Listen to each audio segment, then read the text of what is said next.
That's never heard of. They don't do it. So you had the prosecution, so they know all about us anyway, right? But they know all the ins and outs of us. And this is the prosecution and the judge that are going to be in our case. So they've done us before it even started. Because we'd been mentioned in the Guilford 4, my mum, and all that stuff. So obviously take your past, right? And obviously, like, to when you you do get your conviction quashed. Does the Guilford 4, did they get theirs quashed before you guys, or did you? They were no, first. they did. They were first, weren't they? They were first. Yeah, we spoke about it a bit the last time, Sean. Oh, and you spoke a bit about In the Name of the Father earlier on. It's a kind of Hollywood dramatisation of the real facts. Yeah. But what is true is that Gareth Pearce, who was Paddy's and Jerry's lawyer, went to see the secret police to look at evidence. And just by luck, there's a lot of luck involved in overturning a miscarriage of justice.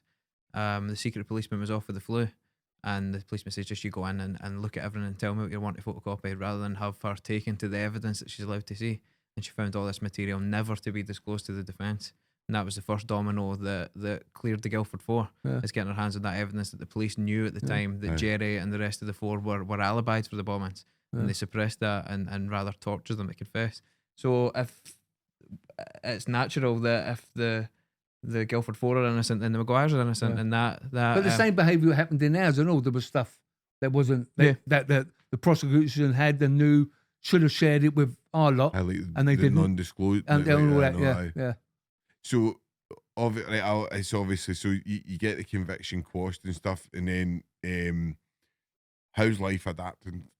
How's life outside, Patrick? How do you start coping with that? Do you hit the ground running, or what? Like, well, I remember, like I said, because I'd been out of prison a good while by then.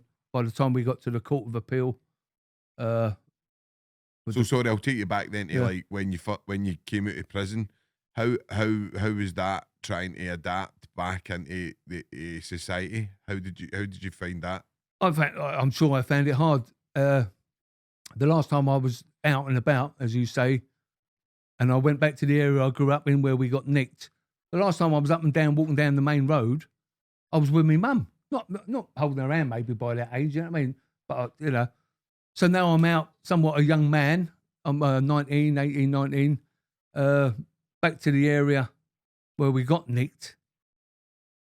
But like, as I said to you, everything prior to us being nicked, and especially going to prison, it seemed it had been like deleted.